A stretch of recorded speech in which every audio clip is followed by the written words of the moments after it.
Greetings, mighty companions, and welcome back to Practical and Healing Applications of A Course in Miracles with me, Anna Kujawa-Quinn, and also the Miracleettes from the Rocky Mountain Miracle Center in the house. Welcome. Thank you for being here.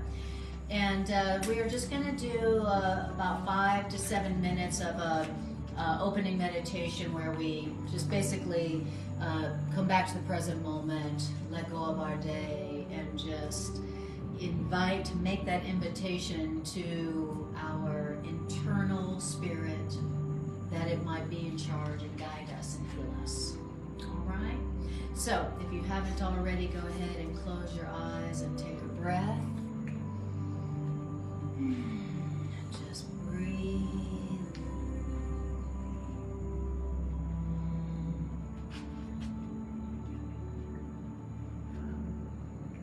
And let's consciously make the decision to bring our minds back home to rest in the present moment now.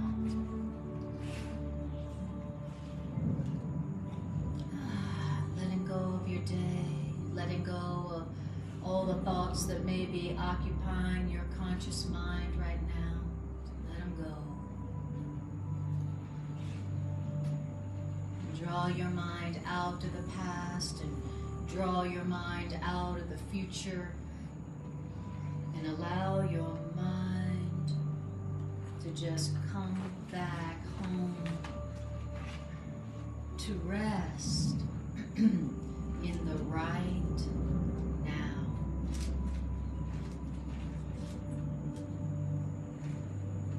Breathing in this moment, feeling the present moment, this holy instant now. Let it go. Let everything go but what is so right now.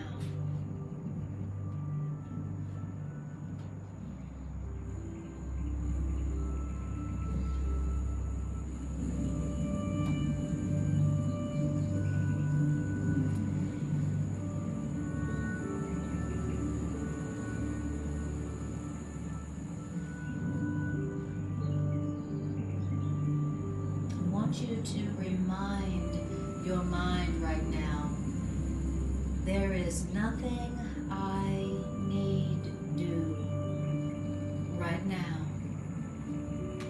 but be here now. And that's challenge enough to just be here now. Not in the past or the future.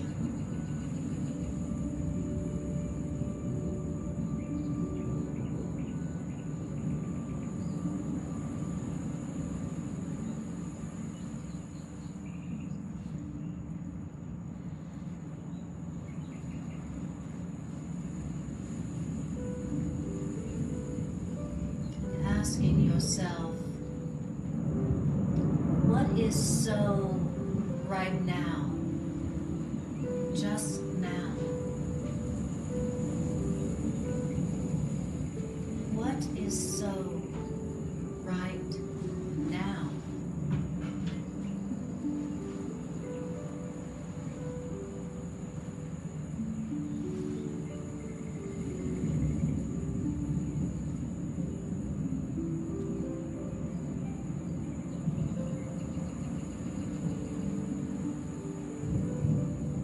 Asking yourself the question, who am I right now, just now?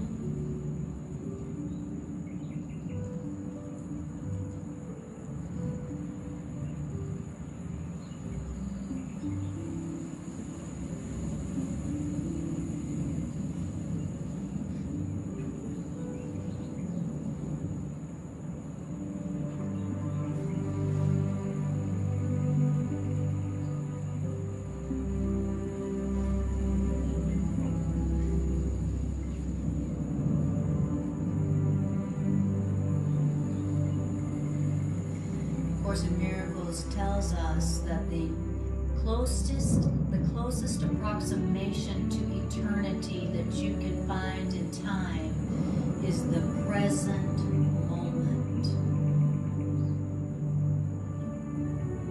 So in the present moment is where you can feel and sense and know your true self, your eternal self, your real self that is only love.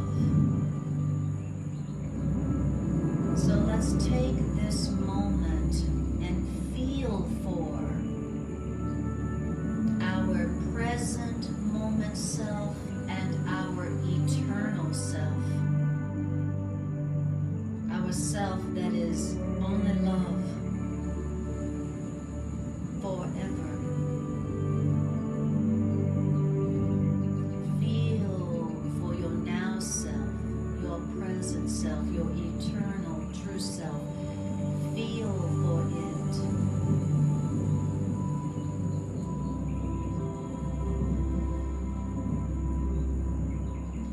Breathe into it.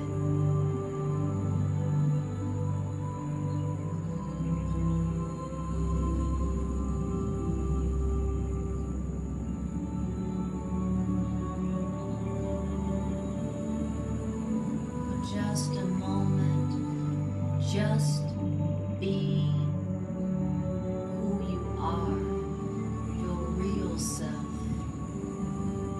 Love, only love.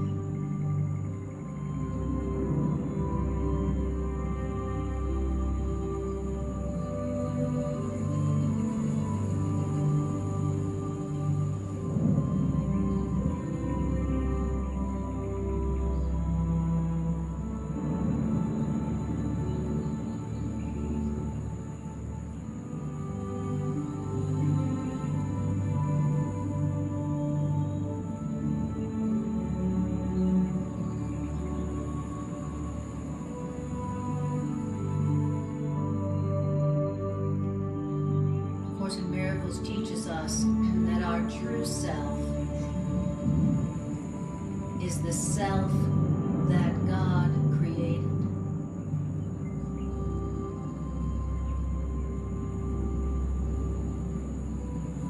So let's remind ourselves, I remain exactly as God created me. I am exactly as love created me.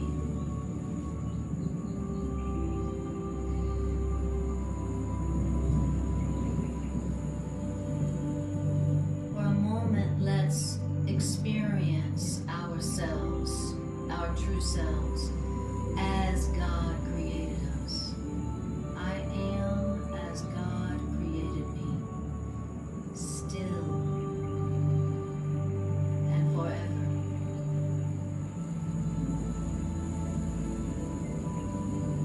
I am not what I learned. I am not my past. I am not my future. I am as God, who is love, created me.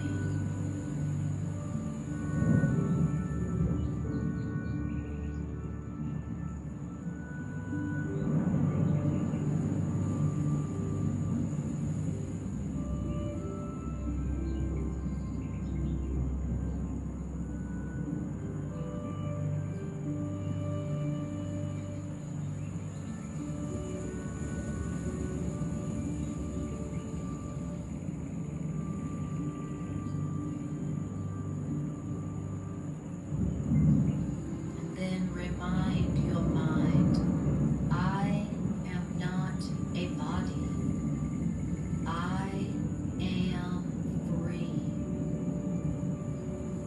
For I remain exactly as love created me. Remember the truth about yourself.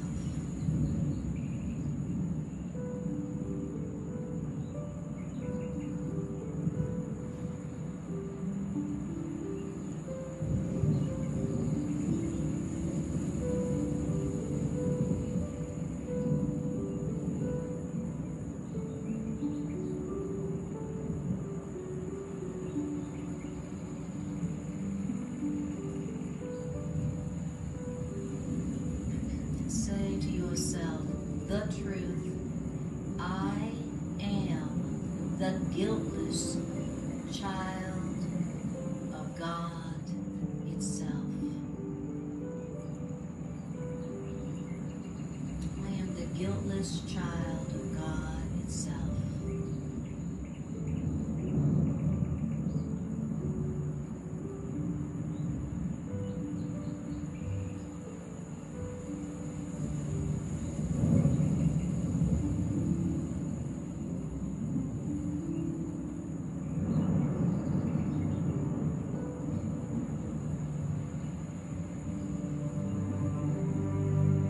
This is how we remember ourselves. We let ourselves hear the truth about ourselves, and we tell ourselves the truth about ourselves.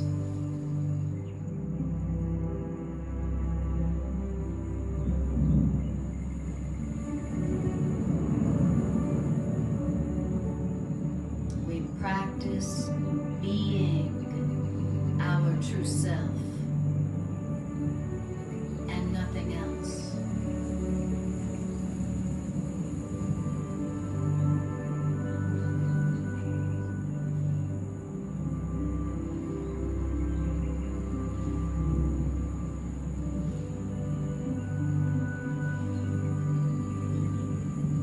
This holy instant, I will to be myself.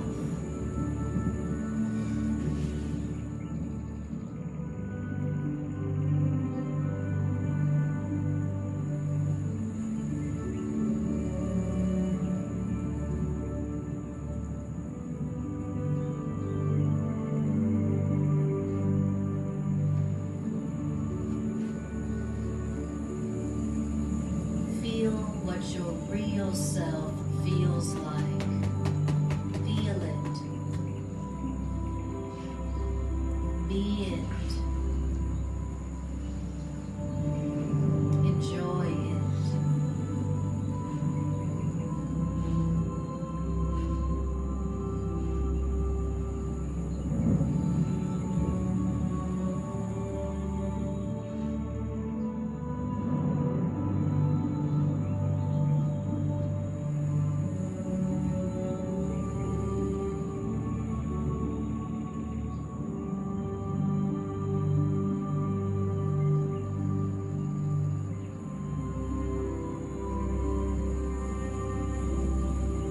Feel how your real self is complete, lacking nothing.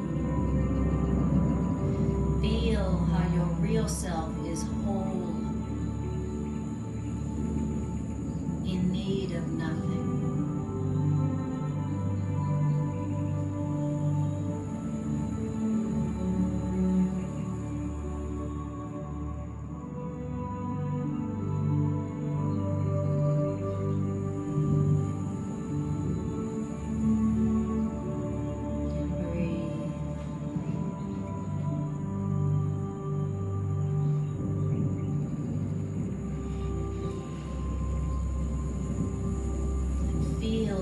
Your real self is an eternal spirit, a deathless, timeless spirit. Feel that. Feel your real self. Be your real self. If only for a moment.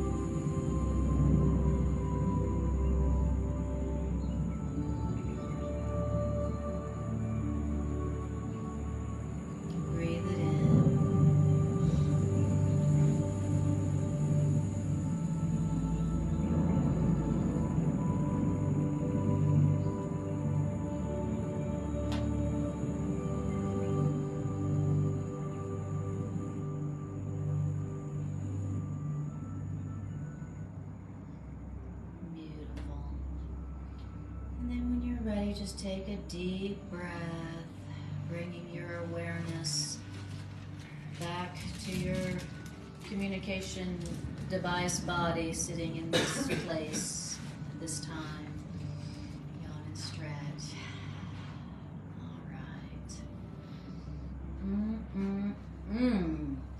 kind of needed that. I needed that. Okay, I have forgotten my real self. I've been ignoring my real self. Like, what real self? I'm busy. My real self isn't busy, but my fake self is real busy. Always got something to do, has got somewhere to be. That's why, A Course in Miracles talks about the practice of the holy instant, where you practice the holy instant, where you practice feeling and allowing the truth to be true. Where you're like, for 5 minutes, I'm going to let the truth about me be true, and that's it, nothing else. For 5 minutes, I'm going to let it be true that I'm complete, I'm healed, I'm whole, there's nothing I need, nothing I gotta do, nowhere I gotta be, nothing I gotta become, nothing I gotta change. Who I am right now is complete and healed and whole, and I'm just going to enjoy that, being myself for 5 minutes. And that's what A Course in Miracles is teaching us, how to practice being ourselves so that eventually that's all we'll be. Instead of trying to be something that we're not. All right? So, beautiful. Hello, Gregory, and hi, Cheryl. Lovely to see you again, dear. Okay, so I put in the chapters, and it says chapter 3.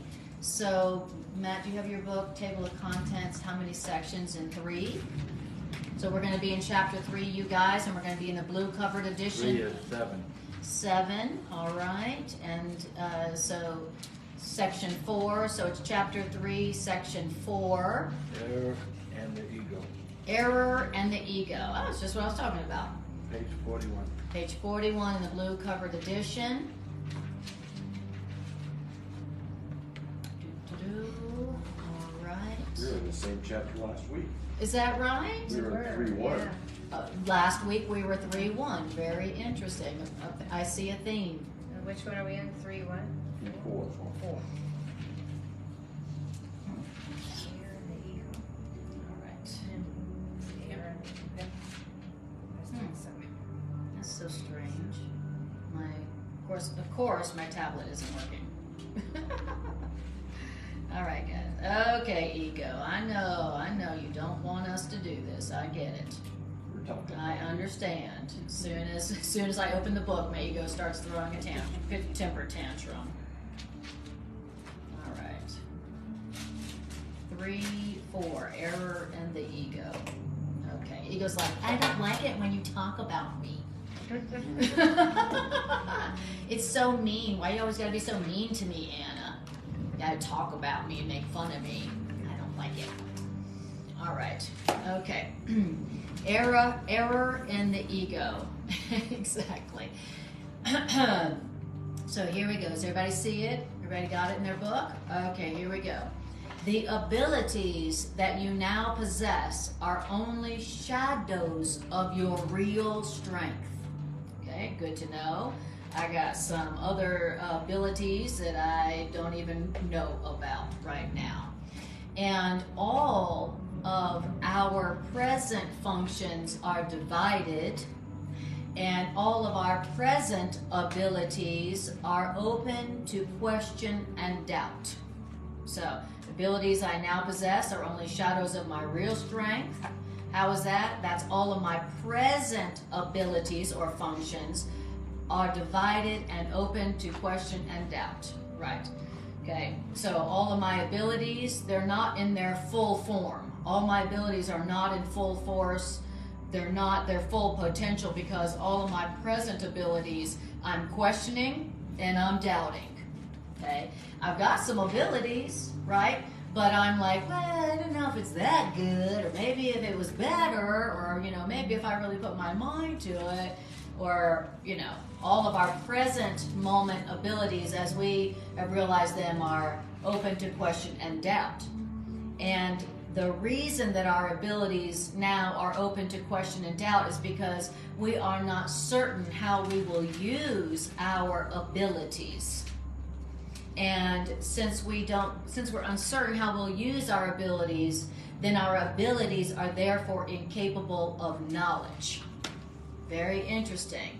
Okay, so we've all got some abilities, right? Got the ability to that, got this ability. We all have special strengths. We all have special abilities, right? You've got some abilities that are not my special abilities. I've got some special abilities that are not your special abilities. We all have our special abilities, right? Course calls it our special function, right? Our special function. But because we're not certain how we will use our abilities, then they're still at half power. They're still half power. I've got some tremendous abilities, but I ain't using them to their full potential. Anybody aware of that? Anybody aware? It's like, I know I've got some abilities to do some amazing things, right? I got some special gifts, right? Everybody's got them. But I also notice I'm not really maximizing their potential. Anybody notice that? Okay. This is a total answer to my egos today. Absolutely total answer, because that's exactly what I was upset about. I was like, man, I've got abilities, I have a special function, everybody does, and I'm just not really using them to their full potential, and I feel bad about that. I know that I could accomplish more with my own unique abilities, but I'm not. And so of course my ego has a story to tell me about that, about how what that means and why that is, right? And now the course just told us it's because I'm not certain how I would use those abilities. In other words, I'm afraid that I would use my abilities for specialness or for something. I feel uncertain how I might use them. What if I really maximize the potential of this ability? Well, maybe I would use them, in a negative way. I'm uncertain how I would use them. Okay, so in other words, if you're not allowing yourself to really utilize your strengths, your gifts, your talents, it's because you're afraid of what you would do with them. Like let's say you don't feel free. Well, maybe you don't feel free because you're afraid of what you would do with your freedom. Maybe I don't utilize and maximize this ability and this talent because I'm afraid how I might use it. That's what it's saying. It's saying all of your present abilities are open to question and doubt because you're not certain how you would use them. Wow, okay, very interesting. And then it says, and you are also incapable of knowledge, which means certainty, by the way, because you can still perceive lovelessly. It's interesting. I'm afraid of my abilities and maximizing them because why? Because I'm still perceiving lovelessly. So, if I maximize the potential of this ability, but I use it lovelessly, oh my God, think of the trouble that I'm going to make for myself. Okay, let's say you're a talented musician, and what if you really went for it and maximized your ability and your potential as a musician, but then you use your musical abilities lovelessly, and so, oh well, I don't want to. That would be a lot of trouble. You don't want to be have all the power, fame, money, and physical pleasure in the world, but they've been using it lovelessly. Because what are you going to do? You're going to make more drama for yourself. So I'm afraid to really utilize and maximize my abilities because I'm afraid that I might use them lovelessly. Isn't that interesting? Okay. Now, then it says, perception did not exist until the separation introduced degrees, aspects, and intervals. Spirit has no levels. Spirit doesn't have degrees. Spirit doesn't have aspects. Spirit doesn't have intervals. Spirit has no levels. and all conflict arises from the concept of levels. Now, only the levels of the Trinity are capable of unity. And the levels created by the ego or by the separation cannot but conflict. And this is because the levels are meaningless to each other. Okay, so what? I know you just said English, but what is it talking about? Okay, so Course in Miracles is telling us that in your true self, there are no levels, degrees, intervals, and aspects, meaning all of you is maximal. Okay, in your true state, your spirit, you're all complete. You're all love. You're only love all the time. There's no like sometimes you are, sometimes you're not. You know, some days you're kinda, and other days you're not at all. Okay, but when the ego introduced when the separation happened, when the ego came into being, all of a sudden we went from being whole and complete, we all that all the time, all complete, all whole all the time, to fractured, separation, degrees, aspects, superconscious, conscious, unconscious. So in my true state, I'm whole, I'm one. In the fractured ego state of mind, I've got an unconscious, I got a conscious, I got a superconscious. Okay, there's all these levels and aspects and degrees within me. And not only that, not only am I all fractured into all these different levels and aspects and degrees, but every single level in my consciousness now conflicts with each other. Lovely, fun. So now my unconscious is in conflict with my conscious, which is in conflict with my superconscious. And now what I think I want is conflicting with what my unconscious mind wants. And I'm all split up. Okay, so it's describing what happened to our mind after the ego came into being. Does that make sense? So that I'm not a whole, complete self anymore. You know, I've got a lot of different needs and a lot of different wants all within myself, and they all conflict with each other, so I'm very confused. And so now my thoughts contradict my actions, and my actions contradict my words, and I'm a big walking contradiction. And that's what my friends say. I just cannot understand her. She says one thing, and she does another thing. Anybody relate to that? And then, so our friends are confused about us, and we're confused about us. So what's the real me? You know, why is it that what I say I want and what I do are in conflict? Why is that? And that doesn't produce confidence. How are you going to be confident in yourself? How are your abilities going to be at maximum potential when you're in conflict with yourself all the time? Some days I want this, and the other times I want that, and I say I want this, but I act like this. So you can see how all these aspects and levels and degrees, all this fracturing of my consciousness makes it so that I'm not very effective. I got these abilities, that's great, that's nice, but I'm not real effective with them. I'm not real productive with them. Anybody relate to that? You know, think about it. You know, we all have special abilities, and let's say we were very consistent in our consciousness, we would be able to be so effective.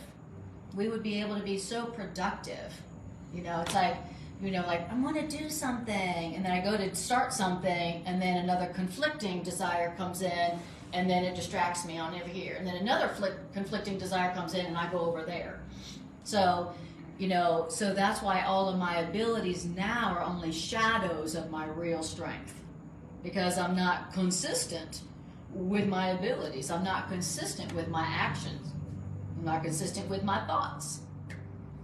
So now if I was consistent with my thoughts, then my actions would be consistent, and I could consistently and effectively develop my abilities to their maximal output.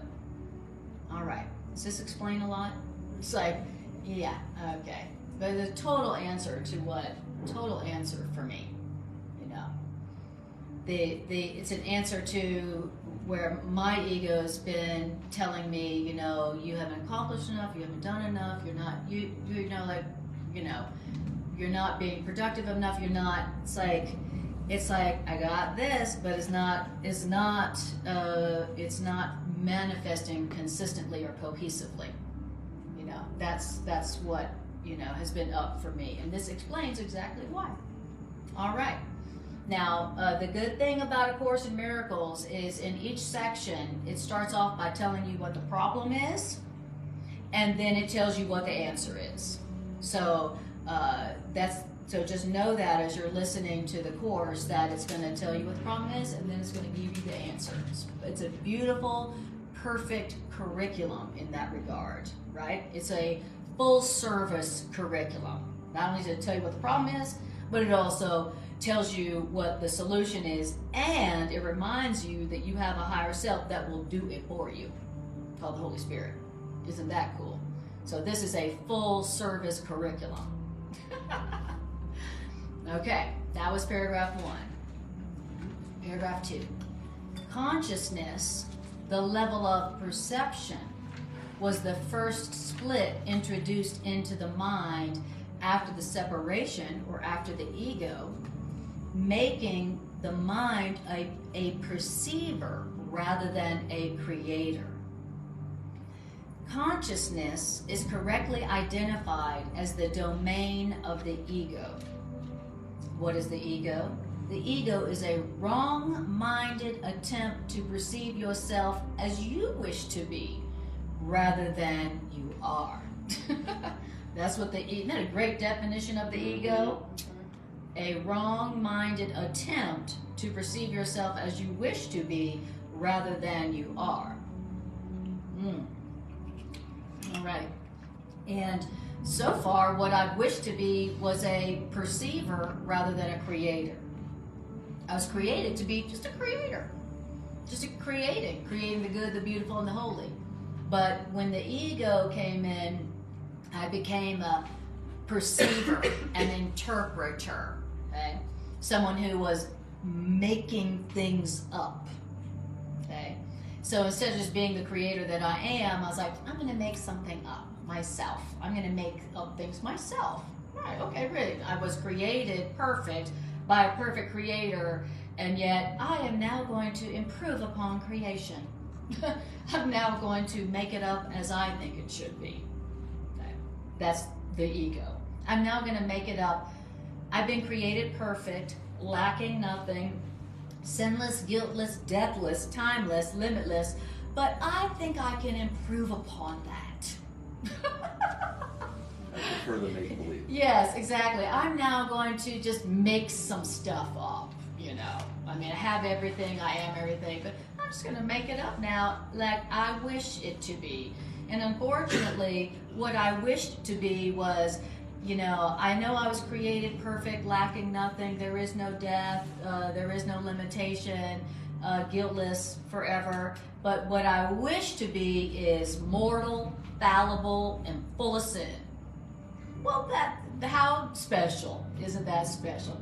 Aw, is that really how you want to use your creativity, child of God?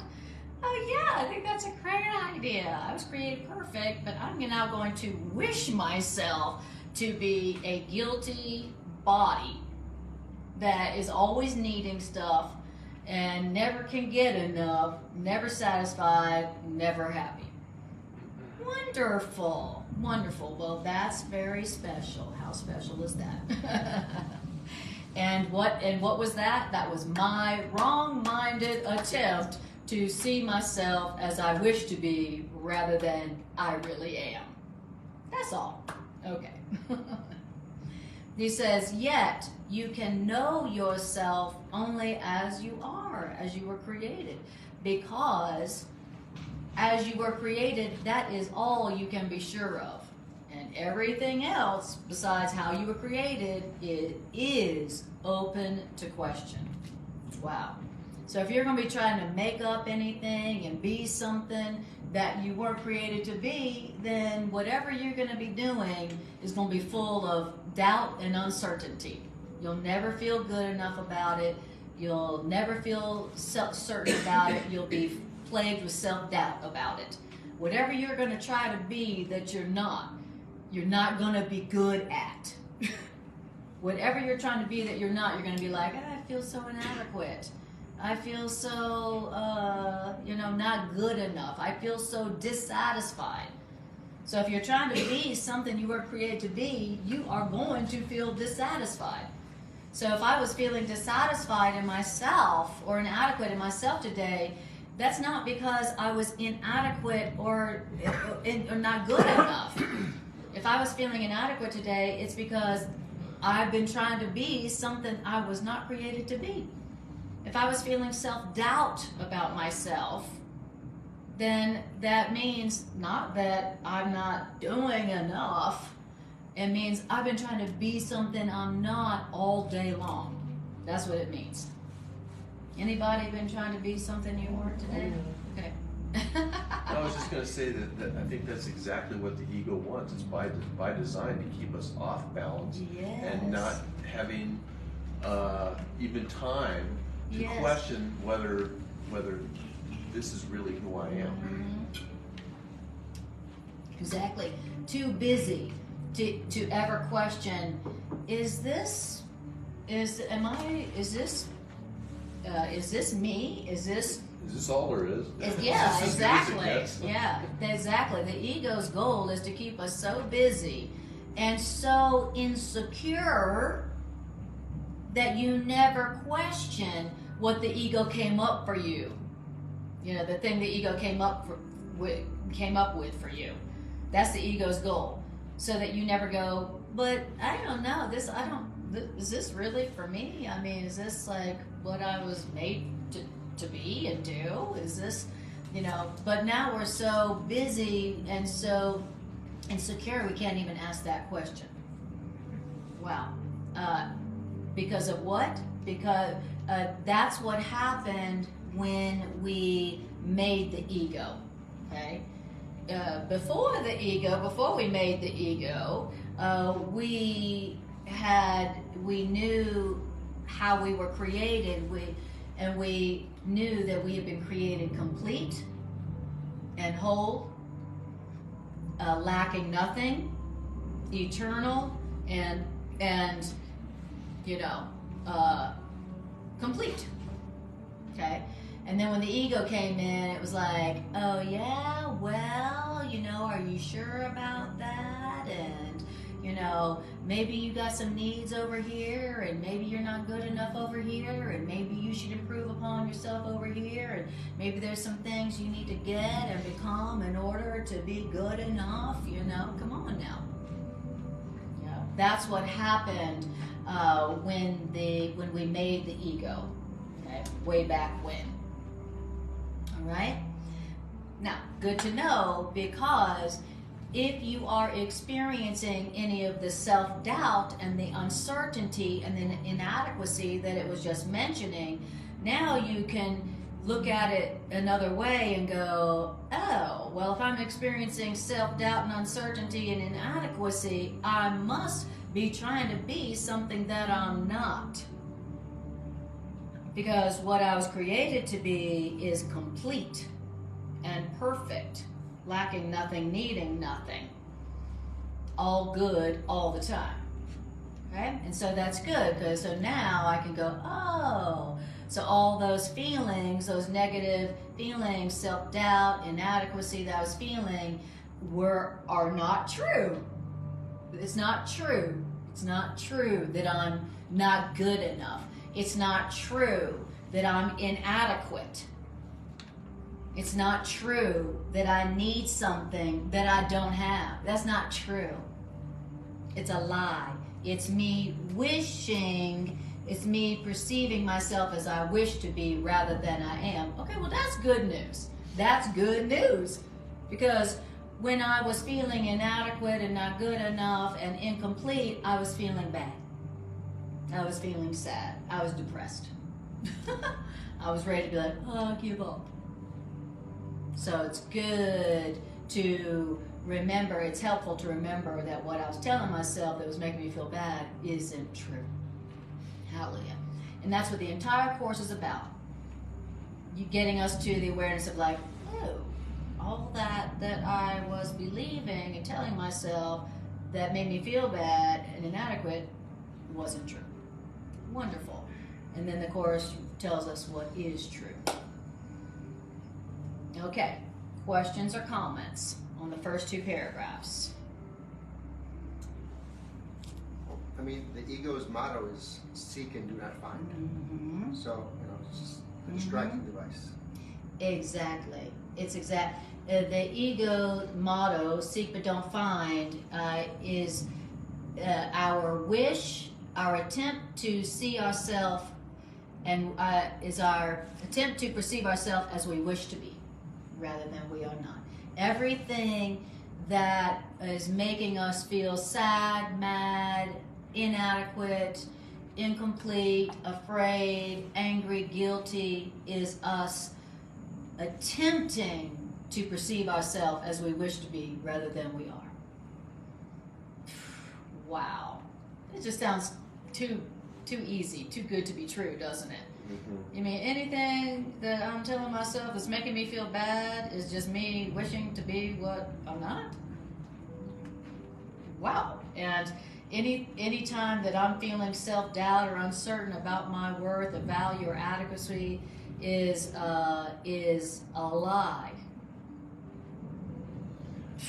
So the other thing I want to pick up on, seek and do not find, as well as this statement here that consciousness is correctly identified as the domain of the ego.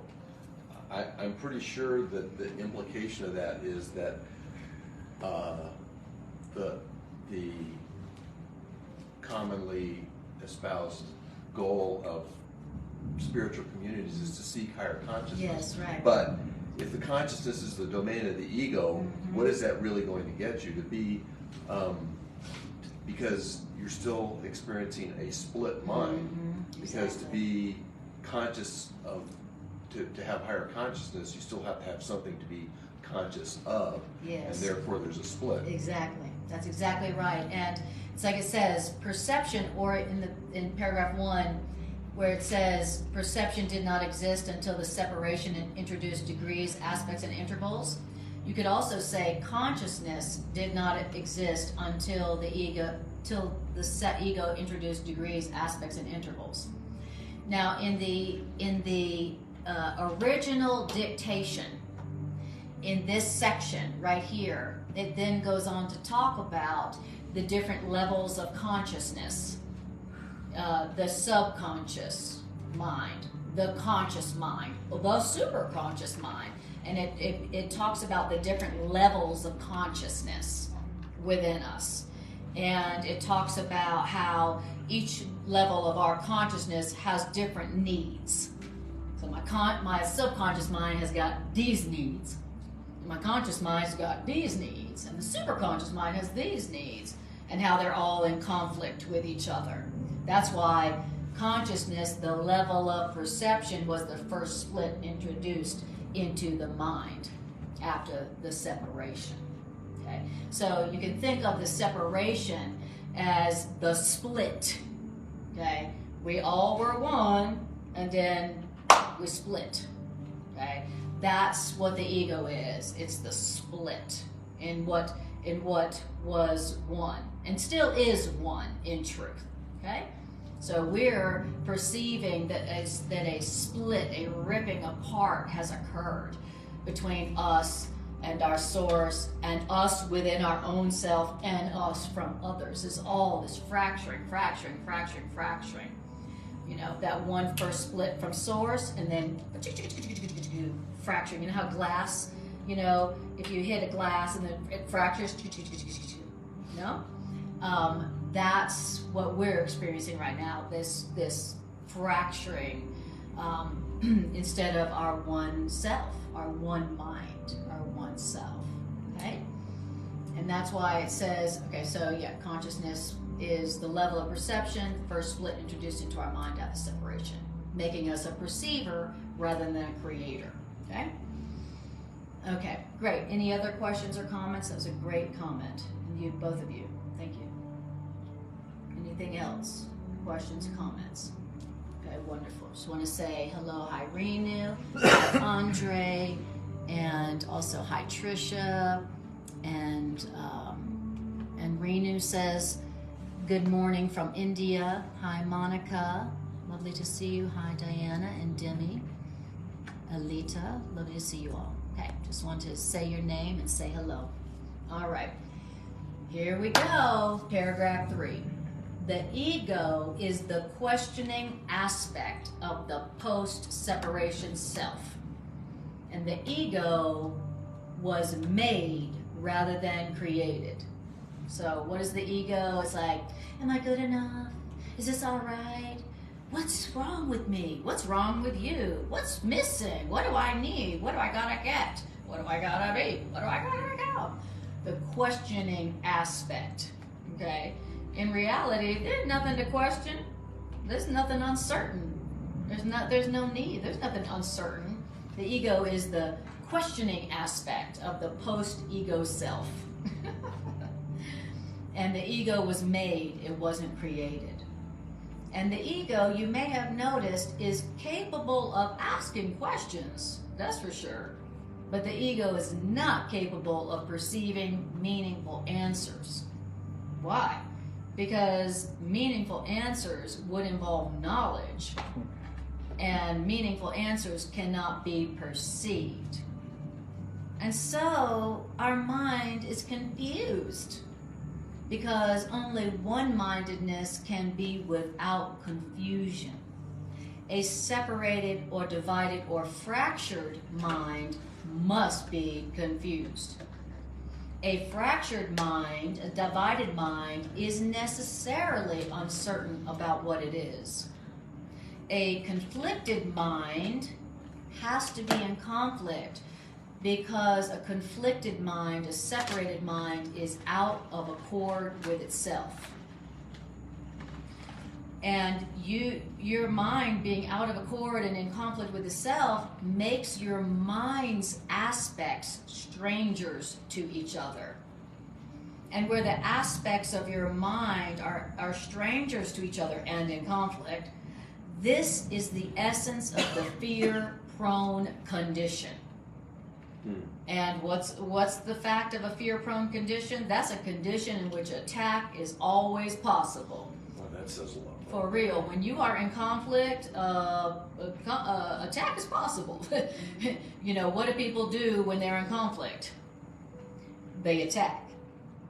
What do we do when we're in conflict within ourselves? We attack.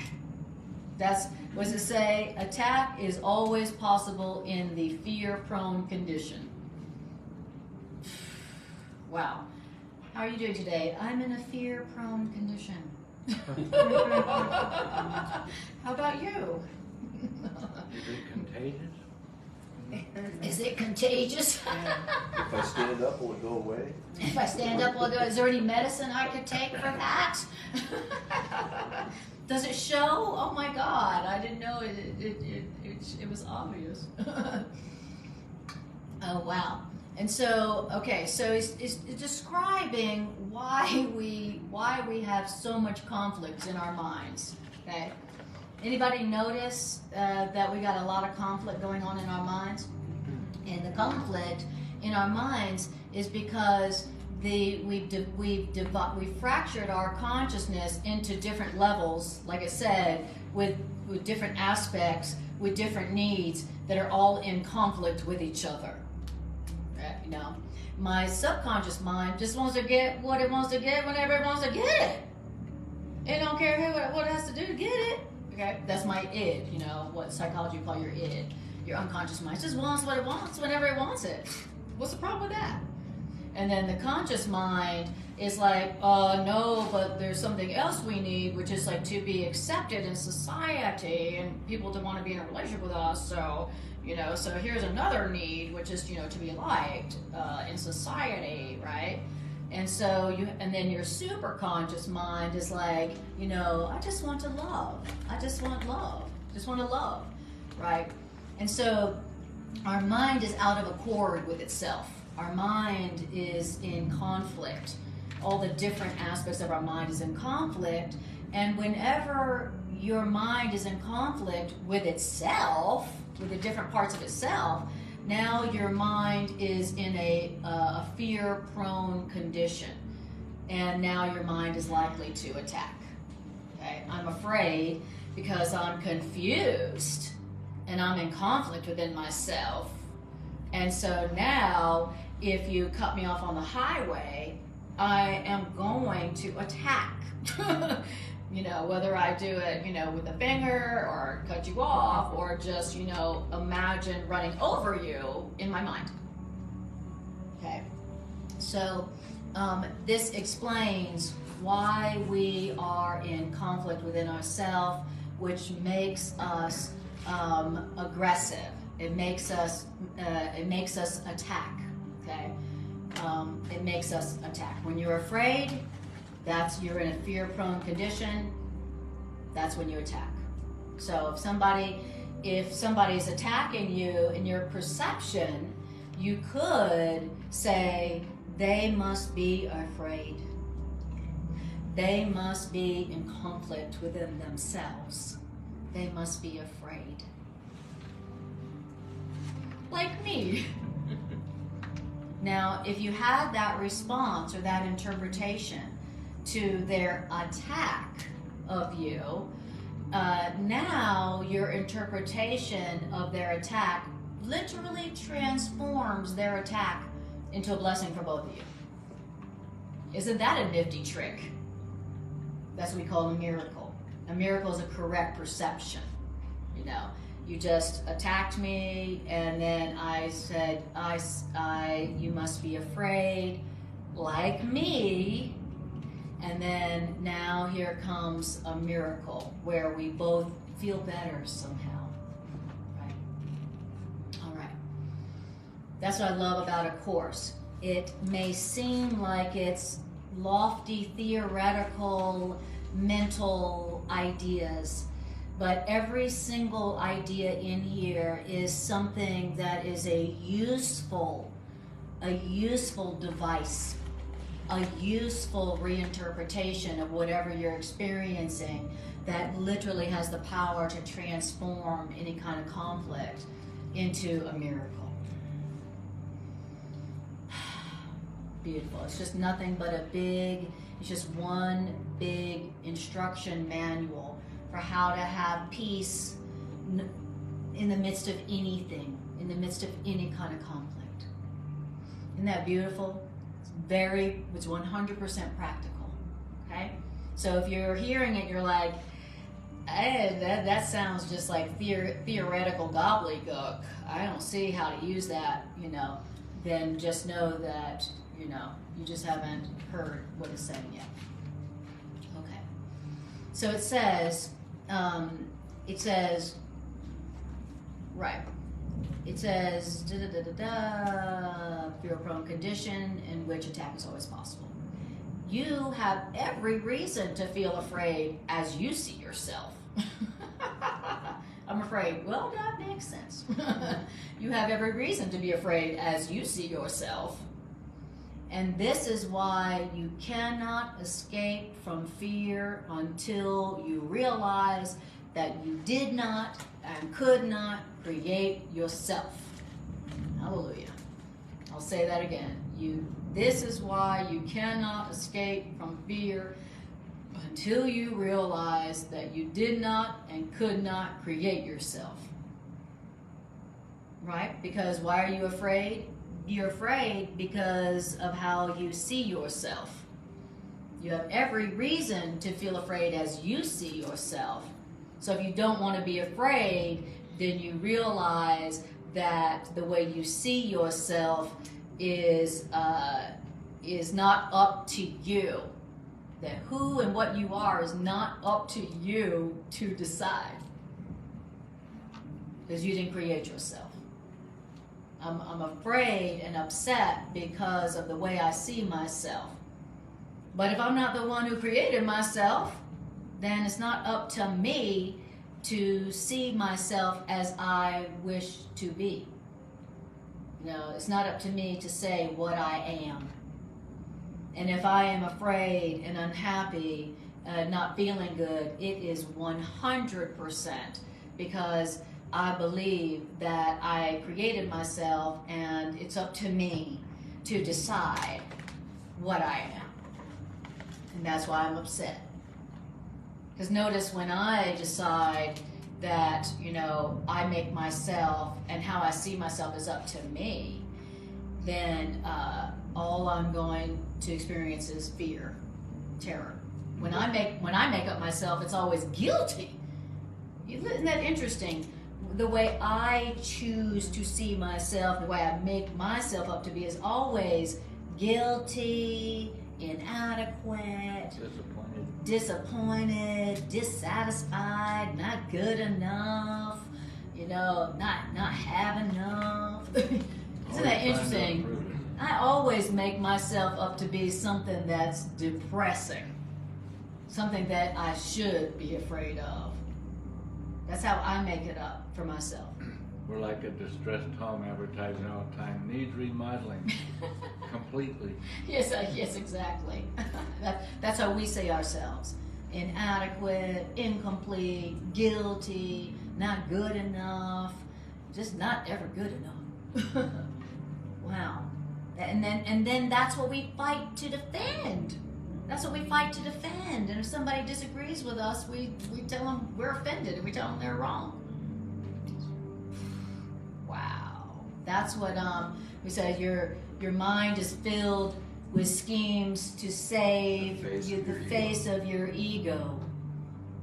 And you don't seek your true self. Our mind is, what does it say? Our mind is filled with schemes to save our self-concept that we made up, that makes us so sad and depressed and angry. And where our mind is filled with schemes to save that, to protect that, to preserve that. And someone disagrees with us and we're offended. How dare you disagree with how I see myself, even though it makes me so unhappy? How dare you? I thought you were my friend. And so that is why we cannot escape from our fear until we realize that we did not and could not create ourselves. You can never make your misperceptions true. And your creation is beyond your own error. And that is why you must eventually choose to heal the separation. You cannot make yourself to be what you're not. You can't make yourself to be your ego. You can't make yourself to be something that's fearful and confusing and inadequate. You know, you can't make it true because it's not, and that's why eventually you're going to have to accept the truth about yourself. Eventually.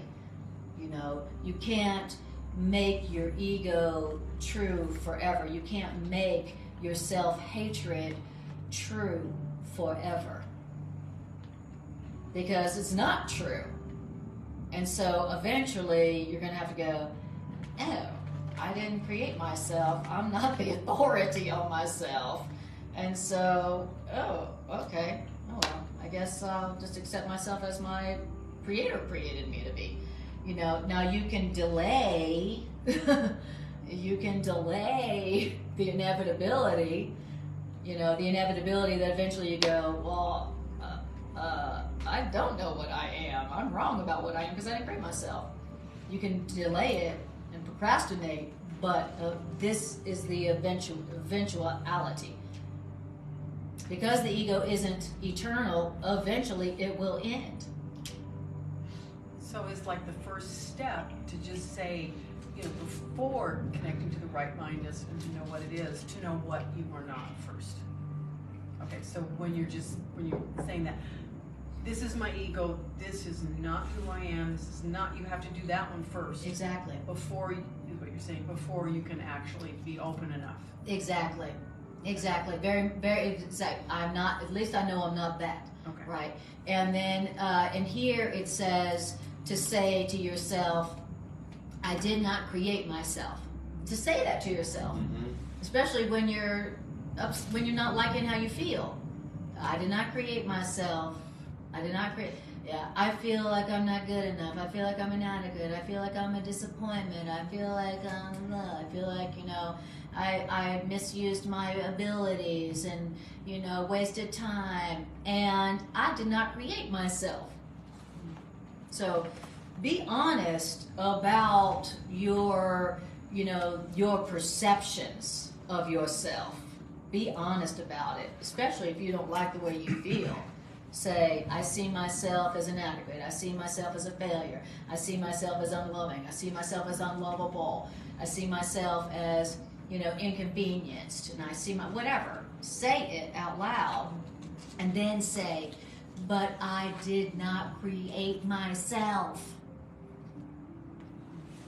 I did not create myself. So I am not the authority. I don't know the truth about myself. You know, if I'm not my own author and I didn't create myself, then I cannot have certainty that what I'm perceiving is accurate about myself. So Could be wrong. I hope, and so I hope hope I'm that I wrong. I am wrong. I hope I'm wrong. That's in the, you know, first few workbook lessons where it says, say what your ego is telling you. Say how you're perceiving yourself when you're not happy. And then say, and I hope I'm wrong. And since I didn't create myself, there's a very good chance that I am wrong.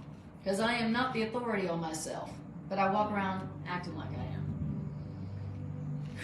Yes. And the other side of that coin of I did not create myself is that I was further not given the power to change myself as I was created. Only in a make-believe world, which is why a course constantly refers to this as a world of illusion. Yep. Only in the make-believe world can I make up who I think I am. Yes, exactly. Only in pretend land. It's pretend land. It's like, I'm going to make myself be something today. Today, I'm going to be guilty. Today, I'm going to be a body. Today, I'm going to be a woman. Today, I'm going to be separate. Today, I'm going to be in control of everyone and everything. You know, it's like we're like little kids in make-believe land. You know, but then our bodies got older and we forgot that we were children playing make-believe. We forgot. Like, I'm an adult. This is real. This is serious. No, you're still playing make-believe. Yeah, and you're still making believe that, you know, that you have everything to be afraid of and feel guilty about. Isn't that great?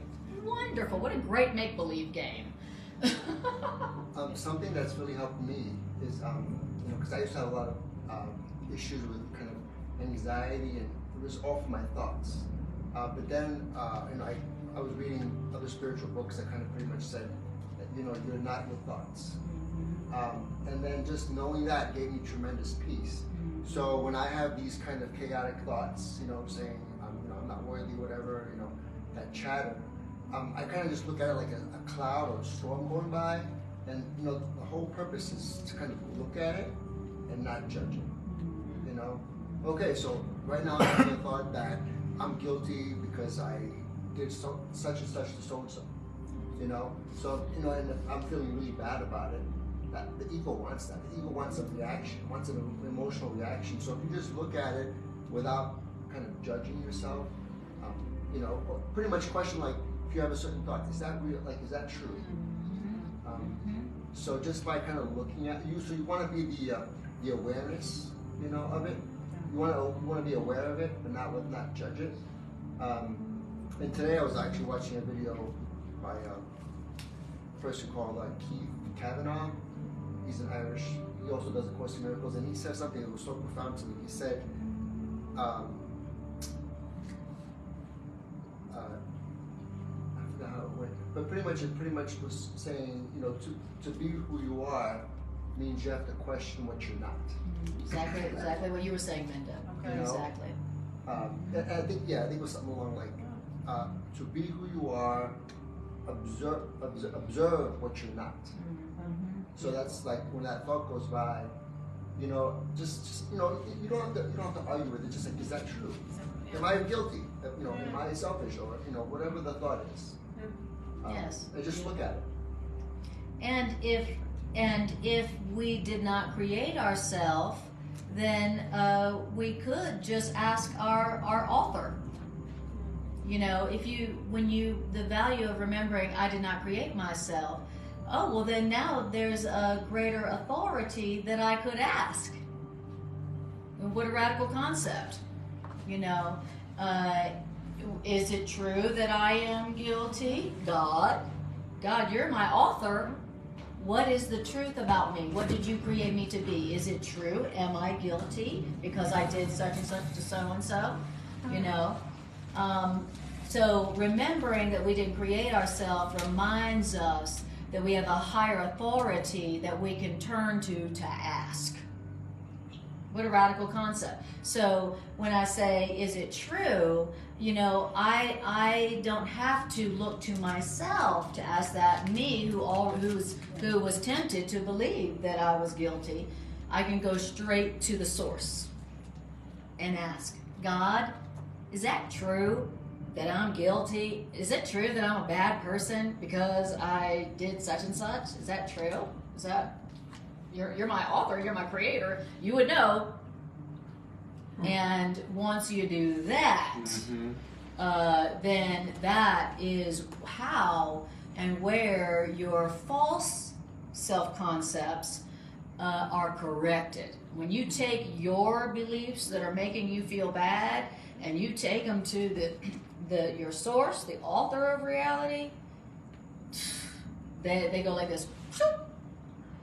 That's what happens. You can't, when you bring the illusion, what you wish to be, and you bring it to the source of truth, then your perceptions that are making you feel bad they disappear. That's the process of how our thoughts get corrected. They don't get corrected by us. What we do is we take those thoughts, we question them, we observe them. I feel guilty. And then, is that true? We question them, and then we bring them to the truth. Bring them to the author of reality, our author, and say, is this true?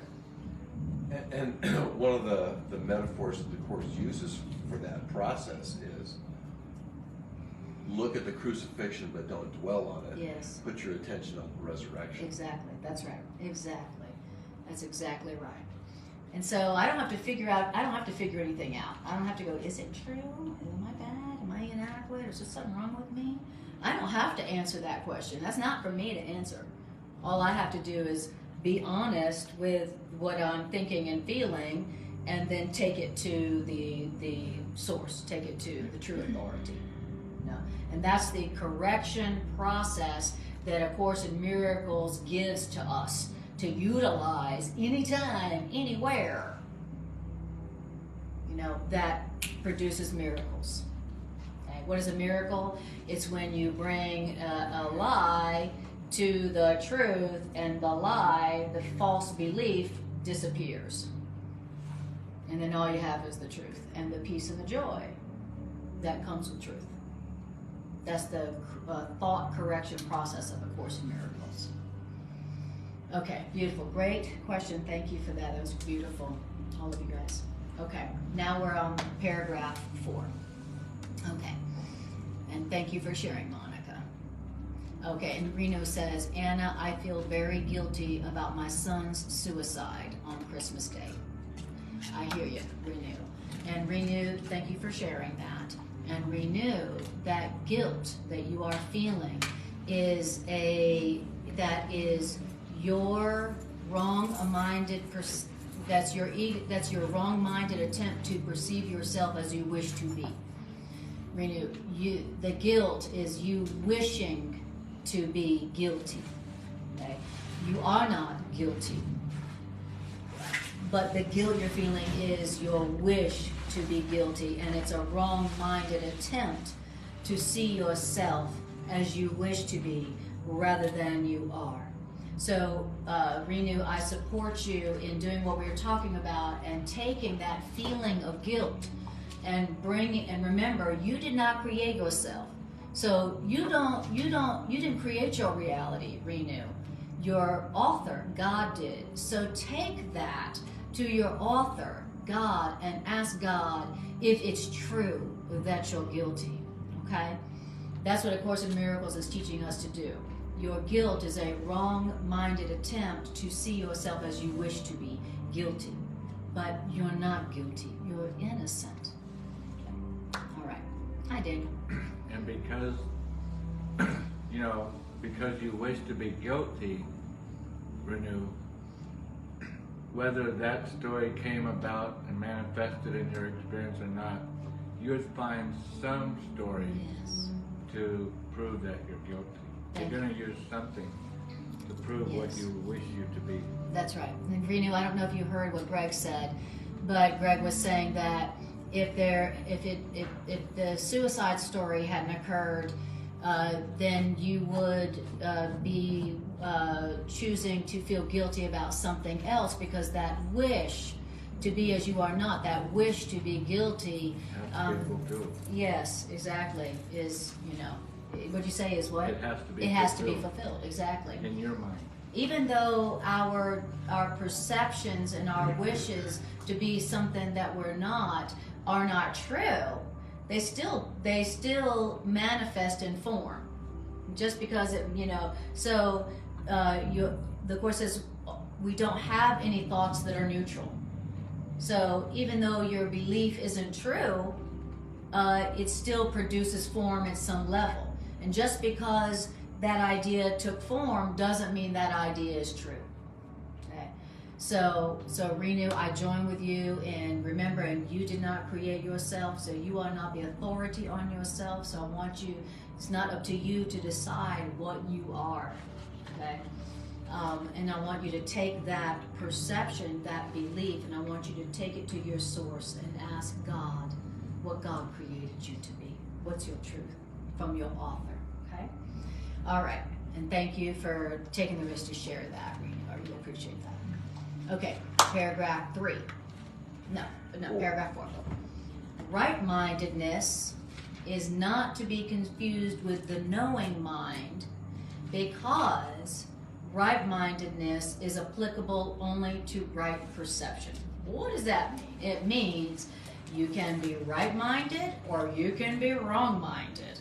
And even this, right-minded or wrong-minded, is subject to degrees, clearly demonstrating that knowledge is not involved in right-minded or wrong-mindedness. Okay? So there's right-mindedness and wrong-mindedness, and then beyond that, there is knowledge. Okay? Our goal here in this curriculum is just to get to right-mindedness. Okay? That's plenty enough of a goal. Okay? Forget about, I'm going to have knowledge. Yeah. Don't worry about that. No, don't worry about goals that are beyond the scope of this curriculum. Just focus on forgiveness, okay, which is right-mindedness, okay? Forget about enlightenment, like you'll get there, but you're going to get there through right-mindedness. So we're like, I would like to skip over right-mindedness and just go straight to enlightenment, okay? Don't worry about enlightenment, okay? Knowledge doesn't help doesn't serve a purpose for those that are insane. Exactly. At the level of insanity. It's exactly right. When you are wrong-minded, you really don't have any access to knowledge. You can't even perceive knowledge, right? So forget about that and just be like, I can tell I'm wrong-minded right now because of how I feel, and I'd like to become right-minded because I'd like to feel better. Is that too much to ask? No, not for a child of God. That's what we're supposed to be asking for, Nobody deserves to feel bad. The Course in Miracles is saying that that correction does not require punishment on any level. So you don't, just because you made a mistake does not mean you deserve punishment or to feel bad. You know, feeling bad is not required to say, I'm wrong-minded, obviously, I'm mistaken, and I'd like to feel better. You know, to receive correction for your thoughts, you don't have to feel bad about those thoughts. It's like, I feel guilty to have this to be corrected. No, you don't. Well, I've got to feel guilty, right? I've got to feel ashamed, in order to do better, right? No, you don't. You can say, I must be wrong-minded. I must not be in my right mind right now because I would like to run over this person with my car. And so I must not be in my right mind. And I would like to be in my right mind so that I can, be loving. And Spirit, please help correct my thoughts right now. I don't like the way I feel, so I must be wrong. I hope I'm wrong. I must be wrong, and I'm asking for correct perception. And then Spirit is the great corrector of perception. Okay? That's what Spirit is, the great corrector of perception, who's waiting for you, waiting, at the tiniest little request. I would like to correct perception. What's that? Now that's what your higher mind is, the great corrector of perception, the great corrector of misperception. Okay, so I don't need to feel guilty about what I've been obviously thinking wrongly. I don't need to feel guilty about it. All I need to do is go, I'm not in my right mind. I'd like to be in my right mind because I'd like to feel better. And Spirit, please correct my misperception. Thank you. And then that is that's like the abracadabra magical formula for a miracle. When you make that request, you say that prayer, you make that request, it's like magic. It's like you said abracadabra, okay? But that's not magic, it's a miracle. That's how the miracle works. So we're talking about, it says the term right-mindedness is properly used as the correction for wrong-mindedness. And right-mindedness applies to the state of mind that induces accurate perception. It is miracle-minded, right-mindedness is miracle-minded because right-mindedness heals misperception. And when your misperception is healed, that is indeed a miracle in view of how you see yourself. When you get a correct perception, that's a miracle in light of how you see yourself. Haha. Okay, so that's what a miracle is. A miracle is you go from seeing yourself one way through your ego, which is making you unhappy and angry, and you ask for a perception correction, and you get it. And now you see yourself in a more loving, peaceful, joyful, abundant, healthy light. And that's a miracle. I was seeing myself as a bad person. I was seeing myself as a failure. I was seeing myself as unlovable and unloving. And then I asked for another way of looking at myself. And then the next thing I know, I was feeling really good about myself. I was loving myself.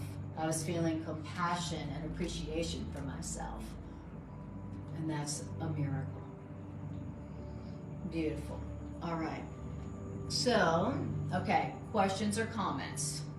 Oh, in Daniel, where we're at is chapter 3, section 4. Chapter 3, section 4. What's the title of this section? Error and the Ego. Error and the Ego. Chapter 3, section 4. Thank you, Diana, for putting it in. Beautiful. Okay. All right. So, all right. I think we're going to stop there because it's 10 till 8:30, and we can. I know. Does that go fast or what? Okay. As it says, miracle is a way of controlling time. So if you feel like you would like to control time, right thinking, miracles, right thoughts is a way to do that. You know, so that when you're engaged in right-minded thinking right thoughts, then if you need more time is stretched out. If you need time to go faster, time is shortened. It's the strangest, weirdest, like metaphysical thing, you know, relative to truth. That truth has a time controlling effect. Isn't that awesome? There have been times when I was feeling like I didn't have enough time and feeling stressed about time, and I just said, Spirit, I give to you. Please be in charge of all the timing around all this. Please take over the timing and just be in charge of the time here. You know, whatever, do what you do. And the next thing you know, I got everything accomplished and I got some minutes to spare. And I'm like, thank you, Holy Spirit, because I know that was Spirit. Because I thought there was no way possible that I could get all that done and still have a few minutes left over to take a breath. So, you know, when you notice you're feeling stressed around time and timing, ask your higher self, Spirit, to be in charge of time, the timing. All right. So, questions, comments. What does it feel like to hear these ideas today? The only thing I want to say is I've only recently started doing the lessons, and I've noticed that you know, they talk about how the lessons helps with the removal of the blocks to love's presence. Mm-hmm. I'm finding, like, you know, I'm seeing effects in how I would normally react to certain things. Like, I'm not reacting as much, and even my dreams have kind of changed a little bit. But yeah, so part of me feels like, you know, like it says when you read the book and you do the lessons, that the Holy Spirit helps you deal with your unconscious guilt. And I've been feeling, like, even dreams, like issues that I had with people like 10 years ago, I'm dreaming about it, and like my mind's been letting it go, which has been really fascinating. So yeah, so when Jesus says that the lessons help you remove the blocks to love's presence, I'm like, wow, you know, like, and I'm only in lesson 30. So, beautiful. And how long have you been studying the course now? I started reading the text in September. In September, And that's right. yeah, so. Well, we're really thrilled that you came to join our little group. Yes. Really thrilled. Yeah. So thank you. Thank you. Yeah. Absolutely. Beautiful. All right. Okay. Any other questions or comments? Yes, buts. Yes, buts. Yes, but. How am I supposed to apply that to you know who? You know who. All right. Okay. So if there's no questions or comments, and then George Demi, somebody here says, lessons help the removal of blocks to love's presence. So Demi is saying yes and agreeing with you. Okay. Beautiful. So announcements are that all of the class schedule of my class, my Monday class, and Greg's and my Transforming Relationships Through A Course in Miracles class, the schedule is in the details of this video. So check it out, and don't forget, also there is a 12:30 Course in Miracles session here in person at the Rocky Mountain Miracle Center every Sunday, 12:30. And very often I'm doing it or Matt's doing it. And so if you're looking for an in-person class, an in-person Course in Miracles class after COVID, come on down to the Rocky Mountain Miracle Center here in Denver, and we got a great group of mighty companions here that are waiting for you. So that's the announcements. Also, I am a holistic psychotherapist, and I have a psychotherapeutic practice called Miracle Psychotherapeutics. And if you or anybody you know could use some psychotherapy at this time to help with the transition you're going through, but you would like it from a Course in Miracles perspective, then I'm available for that. And in the description of this video, you can find my contact information. Beautiful. And then Tricia says, when I saturate my mind of nothing but Anna's teaching, I allow no chatter from ego. Om. I love it. So are you advocating binging this class? Is that what you're advocating? Binge course. I totally advocate that as well. Absolutely, truly. When your ego is harassing you, all you got to do is put on the course and listen to it or read it. And the Course in Miracles is like turning on the light to roaches. Your ego's like, ah! No, anything but the course. The ego starts scattering and running and hiding. So, the course is instant peace of mind when you need it. It's like the ego's roach motel. Exactly. The Course in Miracles is like the ego's roach motel. Exactly. Thank you, Jerry. Another good Jerryism. And speaking of binging course, on my YouTube channel, I have all of mine and Greg's classes, and it's a very easy way to just go in and pick a topic that looks like it could be helpful to you, and you can just listen and just binge on the truth that will replace the ego chatter, the ego talk, and will make for miracles that you could only imagine. So that's my YouTube channel. And so that's just go to YouTube and put my name in, and that you'll find all of those classes in a very easy way to watch them. All right, so now we're going to just do a few-minute integration meditation where we take the ideas and we're going to use them, all right?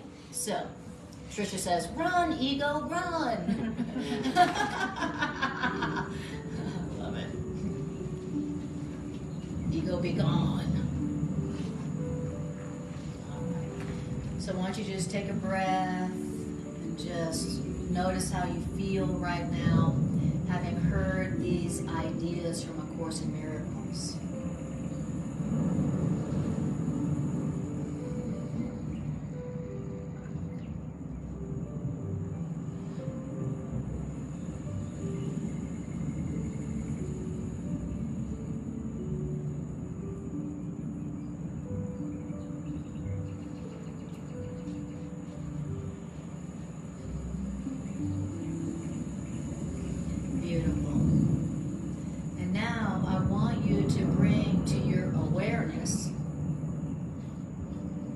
Situation, event, encounter, or relationship that has felt stressful or fearful to you in the last few days.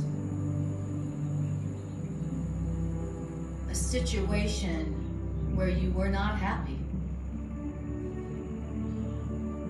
Some form of fear. I want you to bring that situation, event, relationship, encounter to your mind. I want you to see it in your mind's eye. And just take a moment to be honest about your interpretations, your thoughts of the matter, all your thoughts about it. I felt angry, I felt hurt, I felt betrayed, I felt sad, whatever it is. Just first tell the truth about how you feel about this situation, event, encounter, relationship.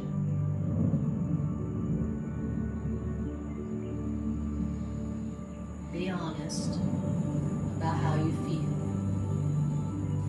And also take note of your story about that situation, event, encounter, relationship. What's your story? What's your interpretation of this situation, event, or encounter? Be honest.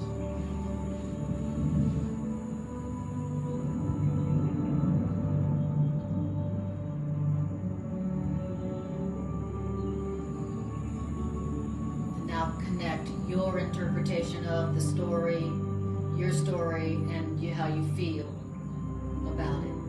Connect those two things.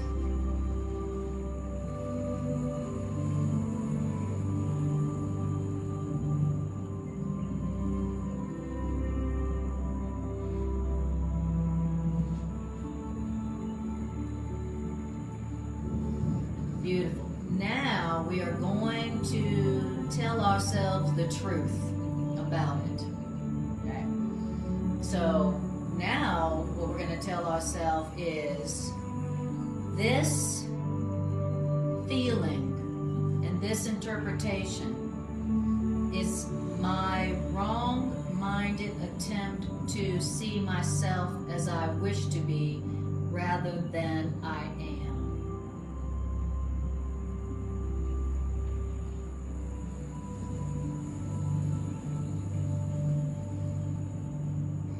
This negative feeling is my wrong-minded attempt to see myself as I wish to be rather than I am.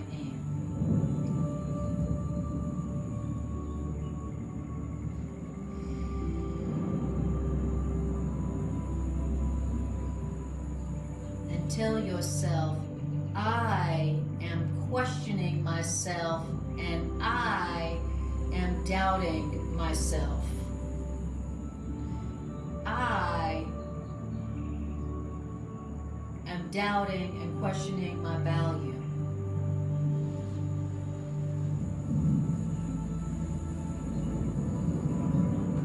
Take a breath.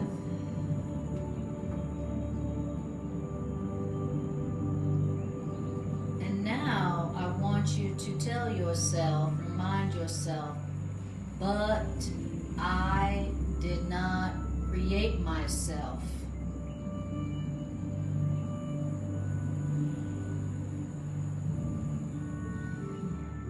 Tell yourself, I am not the authority on my truth.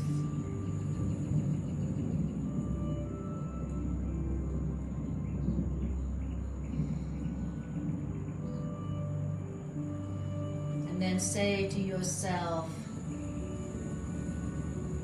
since I don't like how I feel thinking this about myself, I hope I am wrong.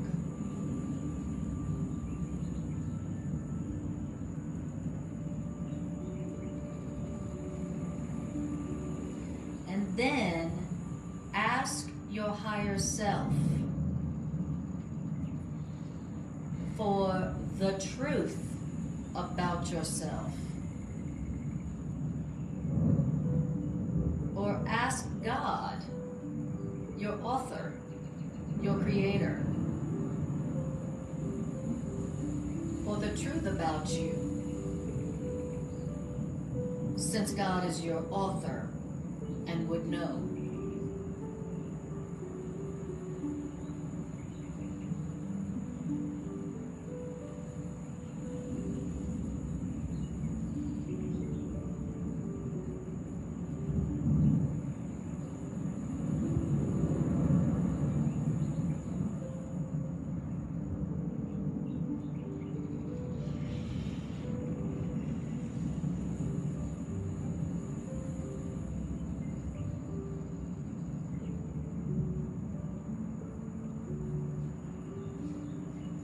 And then listen. Listen.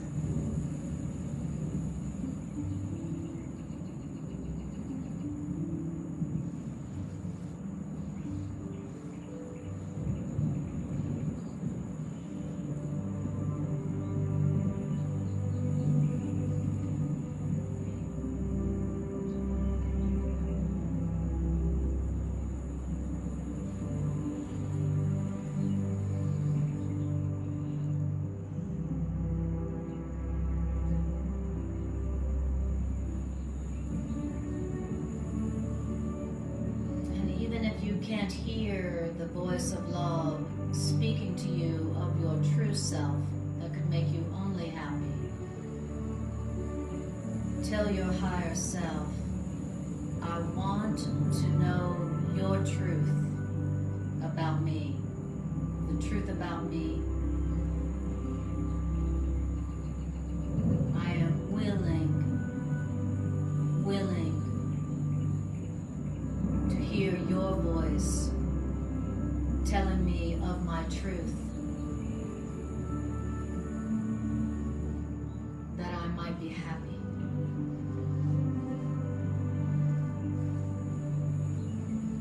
I want to hear your voice, God, your voice, Spirit, that I might be happy.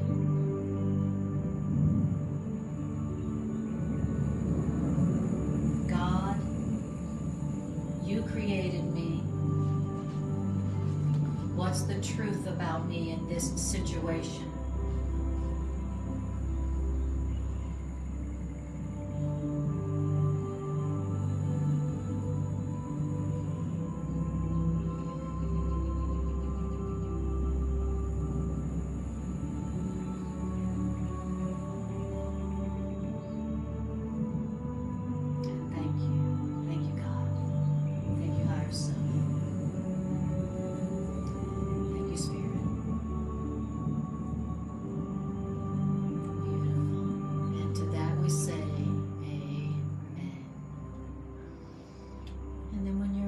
Take a deep breath and bring your awareness back to your body, back to this place.